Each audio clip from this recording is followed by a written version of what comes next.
ശരി. എറണാകുളത്തു നിന്നും എബി ജോൺ തോമസ് ചേരുന്നു. എബി, പ്രതീക്ഷയോടെ കാത്തിരിക്കുകയാണ് എറണാകുളം ജില്ലയും കൊച്ചിയും അടക്കം. കഴിഞ്ഞ ബജറ്റിൽ ഏറെ നിരാശ ഉണ്ടായിരുന്ന ഒരു സംഭവം തന്നെയാണ് കൊച്ചിയെ സംബന്ധിച്ചും. ഈ മെട്രോ, റെയിൽവേ, വ്യവസായം, ചെറുകിട വ്യവസായം, ടൂറിസം തുടങ്ങി എറണാകുളം ജില്ലയിൽ ഏറെ പ്രതീക്ഷയോടെ കാത്തിരിക്കുമ്പോൾ ഇത്തവണ എറണാകുളത്തെ പരിഗണിക്കുമോ, കൊച്ചിയെ പരിഗണിക്കുമോ? എന്താണ് പ്രതീക്ഷ?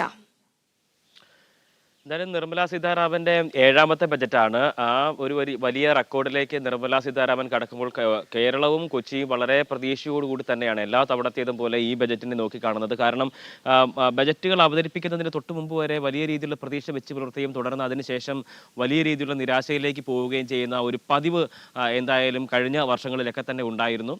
ഇത്തവണ പക്ഷേ അതിലൊരു മാറ്റം ഉണ്ടായേക്കും എന്നുള്ളൊരു പ്രതീക്ഷ വെക്കുകയാണ്. കാരണം നിരവധിയായിട്ടുള്ള പ്രവർത്തനങ്ങൾ നടക്കുന്ന ഒരു സമയം കൂടിയാണ്. കൊച്ചി മെട്രോയെ സംബന്ധിച്ചാണെങ്കിലും മെട്രോയുടെ 2-3 തരത്തിലേക്കുള്ള അതിൻ്റെ വളർച്ച, അതിൻ്റെ ഒരു നിർമ്മാണ പ്രവർത്തനങ്ങളൊക്കെ തന്നെ നടക്കുന്ന ഒരു സാഹചര്യമാണ്. അപ്പോൾ അതിലേക്ക് ഏതെങ്കിലും തരത്തിലുള്ള വകയിരുത്തൽ ഉണ്ടാകുമോ എന്നുള്ളൊരു ആകാംക്ഷയോടുകൂടി തന്നെയാണ് കൊച്ചി നിവാസികളും ഒപ്പം തന്നെ കേരളത്തിലുള്ള ആളുകളും എല്ലാം തന്നെ ഒരു പ്രതീക്ഷ വെച്ചു പുലർത്തുന്നത്. അതിന് ഒപ്പം തന്നെ കൊച്ചിൻ ഷിപ്പ്യാർഡ് കാര്യമായ രീതിയിൽ ഒരു പരിഗണന ഇതിലുണ്ടാകും എന്നുള്ളൊരു പ്രതീക്ഷ വയ്ക്കുന്നു. കഴിഞ്ഞ ബജറ്റ്, അതായത് ഇടക്കാല ബജറ്റാണ് കഴിഞ്ഞ തവണ അവതരിപ്പിച്ചത്. അതിൽ നമ്മൾ പറഞ്ഞതുപോലെ തന്നെ ഒരു തരത്തിലുള്ള വലിയ പ്രഖ്യാപനങ്ങളോ അങ്ങനെ ഒന്നും തന്നെ ഉണ്ടായിരുന്നില്ല. പ്രതീക്ഷയുടെ അമിത ഭാരം വേണ്ടതില്ല എന്നുള്ള ഒരു പ്രഖ്യാപനത്തോടു കൂടി തന്നെയായിരുന്നു കഴിഞ്ഞ തവണ ആ ബജറ്റ് നിർമ്മല സീതാരാമൻ അവതരിപ്പിക്കുകയും ചെയ്തിട്ടുണ്ടായിരുന്നു. ഏതാണ്ട് പക്ഷേ തെരഞ്ഞെടുപ്പിനൊക്കെ മുമ്പ് അത്തരത്തിലുള്ളൊരു പ്രഖ്യാപനം ഒരു ബജറ്റ് വരുമ്പോൾ അത് വെറുതെ പറഞ്ഞതായിരിക്കും എന്നാണ് എല്ലാവരും വിചാരിച്ചത്. പക്ഷേ ആ പറഞ്ഞത് എന്തായാലും അച്ചിട്ടാകുന്ന നിലയിൽ തന്നെയായിരുന്നു. അമിതമായി പ്രതീക്ഷിക്കേണ്ട ഒന്നും തന്നെ ഉണ്ടായിരുന്നില്ല.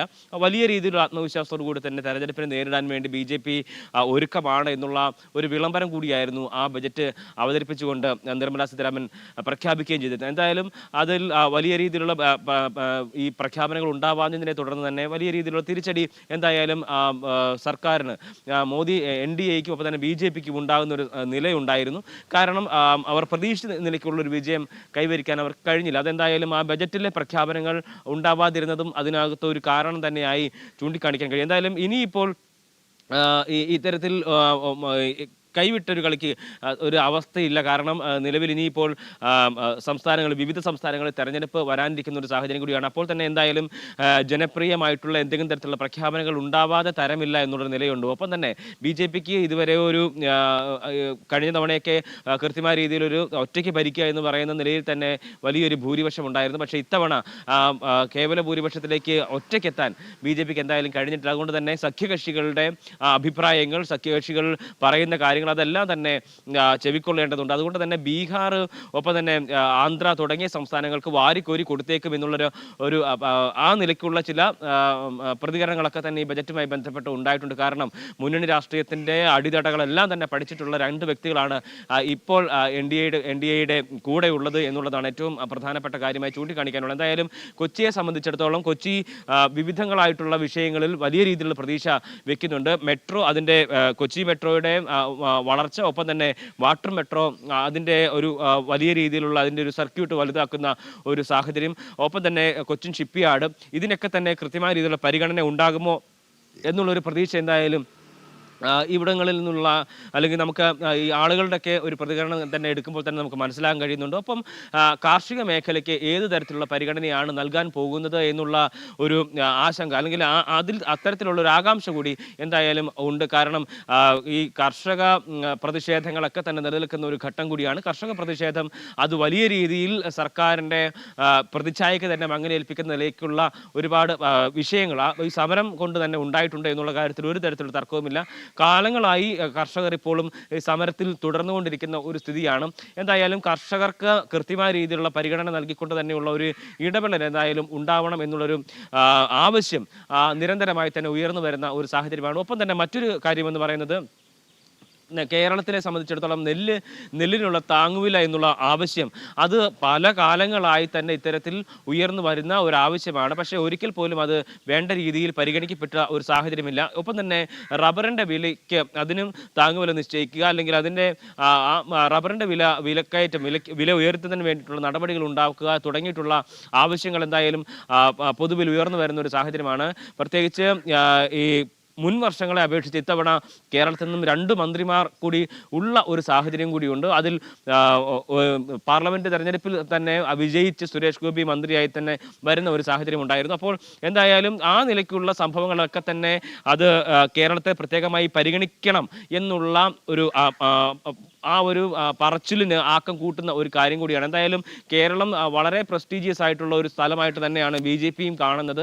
ഇവിടെ നിന്ന് അത്തരത്തിലൊരു വിജയം ഉണ്ടായത് തന്നെ അതിൽ ആ വിജയത്തിന് കൃത്യമായ രീതിയിലുള്ള ഒരു മറുപടി ഈ ബജറ്റിലൂടെ നൽകാൻ കഴിയുമോ എന്നുള്ളൊരു ചോദ്യം സ്വാഭാവികമായി ഉയർന്നു വരുന്നുണ്ട്. അപ്പോൾ തന്നെ ആരോഗ്യ മേഖലയെ സംബന്ധിച്ചാണെങ്കിലും എയിംസിന് വേണ്ടിയിട്ടുള്ള കാത്തിരിപ്പ്, എയിംസിന് വേണ്ടിയിട്ടുള്ള ആവശ്യം കാലങ്ങളായി ഉയർത്തിക്കൊണ്ട് വരുന്ന ഒരു സാഹചര്യമാണ്. പക്ഷേ അതൊന്നും തന്നെ ഇതുവരെയും സാധ്യമായിട്ടില്ല എന്നുള്ളതാണ്. ഒപ്പം തന്നെ പറഞ്ഞു വെക്കേണ്ട ഒരു കാര്യം എന്ന് പറയുന്നത് ഈ ആരോഗ്യ മേഖലയിൽ തന്നെ ഏറ്റവും മുൻപന്തിയിൽ രാജ്യത്തിലെ മറ്റ് വിവിധ സംസ്ഥാനങ്ങളെ കൂടി നോക്കുകയാണെങ്കിൽ തന്നെയും കേരളം ഈ വലിയ രീതിയിലുള്ള വളർച്ച നേടിക്കൊണ്ടിരിക്കുന്ന ഒരു സാഹചര്യം കൂടിയാണ്. അല്ലെങ്കിൽ ഇന്ത്യയിലെ തന്നെ ടോപ്പ് മോസ്റ്റ് എന്ന് നമുക്ക് പറയാൻ കഴിയുന്ന നിലയ്ക്ക് തന്നെയാണ് കേരളത്തിലെ ആരോഗ്യ സംവിധാനങ്ങളെല്ലാം തന്നെ പ്രവർത്തിക്കുന്നത്.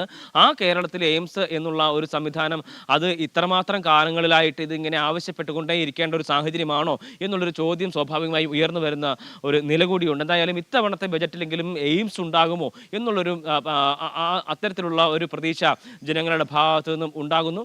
ഒപ്പം റെയിൽവേയെ സംബന്ധിച്ചാണ്. റെയിൽവേ കഴിഞ്ഞ കുറേ കാലങ്ങളായി റെയിൽവേ ബജറ്റ് ഇതിനോടൊപ്പം തന്നെ അവതരിപ്പിക്കുന്ന ഒരു നിലയാണുള്ളത്. റെയിൽവേ സംബന്ധിച്ചും ഇത്തരത്തിലുള്ള വലിയ രീതിയിലുള്ള പ്രതീക്ഷ ഓരോ ബജറ്റിന് മുമ്പും കേരളം വെച്ച് പുലർത്തുന്നുണ്ട്. പക്ഷേ കാര്യമായിട്ടുള്ള ഒരു ഇടപെടലുകളൊന്നും തന്നെ ഉണ്ടാകുന്നില്ല. വന്ദേ ഭാരതിൻ്റെ 2-3 ട്രെയിനുകൾ വന്നതല്ലാതെ നിലവിൽ യാത്രക്കാർ കൂടുതലുള്ള ട്രെയിനുകളുണ്ട്. ആ ട്രെയിനുകളുടെ ബോഗികൾ വെട്ടിക്കുറയ്ക്കുക, ഒപ്പം തന്നെ ഇവിടേക്ക് അനുവദിക്കുന്ന ട്രെയിൻ മറ്റെവിടേക്കെങ്കിലും മാറ്റി കൊടുക്കുക തുടങ്ങിയിട്ടുള്ള നടപടികൾ സ്വാഭാവികമായും ഇത്തരത്തിൽ അതൊരു പതിവ് ചര്യ പോലെ തന്നെ ഉണ്ടാകുന്ന നിലയുണ്ട്. ഒപ്പം തന്നെ റെയിൽവേ ട്രാക്കുകളുടെ വികസനം ഉൾപ്പെടെയുള്ള കാര്യങ്ങളൊക്കെ തന്നെയും ആവശ്യപ്പെടുന്നുണ്ട്. നമ്മൾ പലകുറി നമ്മൾ കണ്ടിട്ടുണ്ട് ഇത്തരത്തിൽ ട്രെയിനുകൾ, പാസഞ്ചർ ട്രെയിനുകളിൽ കുത്തി നിറച്ച ആളുകളെ കൊണ്ടുപോകുന്ന ഒരു നിലയുണ്ടാകുന്നത് ബോഗികളുടെ എണ്ണം പോലും കൂട്ടുന്ന ഒരു നടപടിയിലേക്ക് കാര്യങ്ങൾ വന്നിട്ടുണ്ട്. അതുകൊണ്ട് തന്നെ കേരളത്തിന് പുതുതായിട്ടുള്ള ട്രെയിൻ സർവീസുകൾ ഉണ്ടാകണം എന്നുള്ളൊരു ആവശ്യം ഈ റെയിൽവേ യാത്രക്കാർ തന്നെ ചൂണ്ടിക്കാണിച്ചിട്ടുണ്ട്. ഒപ്പം ടാക്സുമായി ബന്ധപ്പെട്ട ചില കാര്യങ്ങളാണ്. ടാക്സ് കഴിഞ്ഞ തവണ ഒരു ഇളവുകളൊന്നും തന്നെ ഉണ്ടായിരുന്നില്ല. ഇത്തവണ അതുമായി ബന്ധപ്പെട്ടുള്ള നടപടികൾ ഉണ്ടായേക്കുമോ എന്നുള്ള ഒരു പ്രതീക്ഷ ജനങ്ങൾ വെച്ചു പുലർത്തുന്നുണ്ട്. കാരണം കഴിഞ്ഞ തവണയൊക്കെ ആ പ്രഖ്യാപനങ്ങൾ ഇലക്ഷന് തൊട്ട് മുമ്പ് നിൽക്കുമ്പോൾ പോലും ടാക്സ് ഇളവുകൾ ഒരു പരിഗണനാ വിഷയം പോലും അല്ലാത്ത നിലയിലേക്ക് കാര്യങ്ങൾ വന്നിട്ടുണ്ടായിരുന്നു.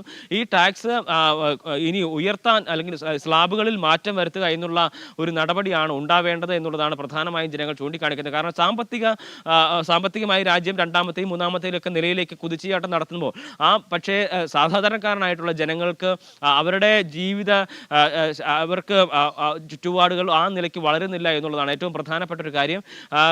തൊഴിൽ എന്ന് പറയുന്നതും വലിയ രീതിയിൽ ചോദ്യം ചെയ്യപ്പെടുന്ന ഒരു സംഭവം തന്നെയാണ്. തൊഴിൽ കൃത്യമായ രീതിയിൽ ഈ യുവാക്കൾക്ക് തൊഴിലവസരങ്ങൾ ഉണ്ടാക്കിയെടുക്കുക എന്നുള്ളതും ആ നിലയ്ക്ക് തന്നെ ചർച്ച ചെയ്യപ്പെടുന്ന ഒരു വിഷയം കൂടിയാണ്. അങ്ങനെ ക്ഷേമ പദ്ധതികൾ കൃത്യമായ രീതിയിൽ അവതരിപ്പിക്കപ്പെടേണ്ട ഒരു സാഹചര്യമാണ് എന്നുള്ളതിൽ ഒരു തരത്തിലുള്ള തർക്കവുമില്ല. ക്ഷേമ പദ്ധതികൾ ഉണ്ടാകുമോ എന്നുള്ളതാണ്. ടൂറിസം മേഖലയാണ് കേരളത്തെ സംബന്ധിച്ച് മറ്റൊരു പ്രധാനപ്പെട്ട വിഷയമായി ചൂണ്ടിക്കാണിക്കാനുള്ളത്. ടൂറിസം മേഖലയിൽ അനന്തമായിട്ടുള്ള സാധ്യതകൾ കേരളത്തിനുണ്ട്.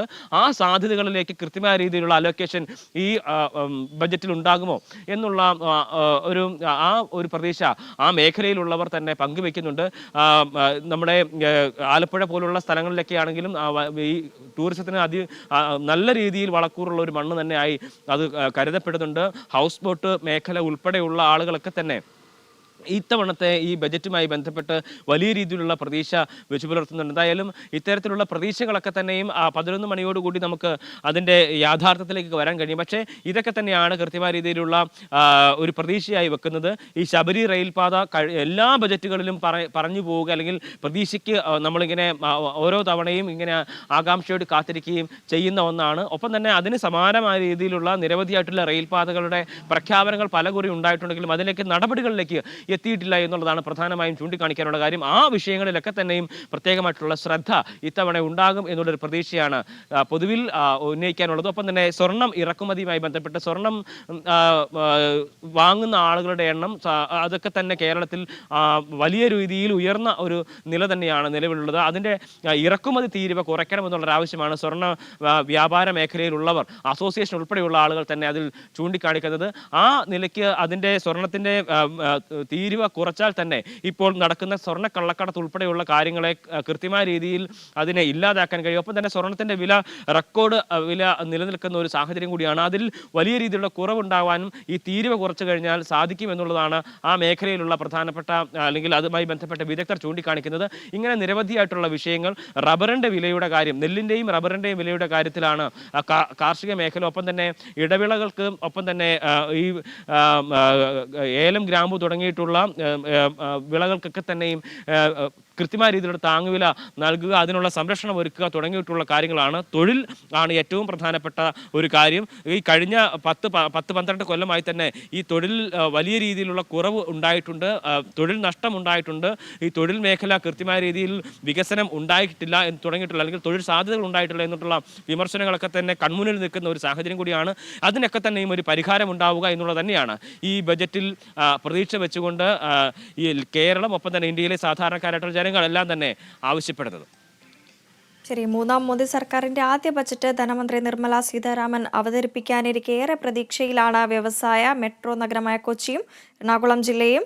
കൊച്ചി മെട്രോ, റെയിൽവേ, ടൂറിസം, വ്യവസായം, ആരോഗ്യം തുടങ്ങിയ പല മേഖലകളിൽ കേന്ദ്രത്തിന്റെ കൈത്താങ്ങ് ഇത്തവണയെങ്കിലും ഉണ്ടാകുമെന്ന പ്രതീക്ഷയിലാണ് കേരളമുള്ളത്. വിവരങ്ങൾ, സമഗ്രമായ വിശദാംശങ്ങൾ നൽകുകയായിരുന്നു എബി ജോൺ തോമസും വിഷ്ണു കരുണാകരനും.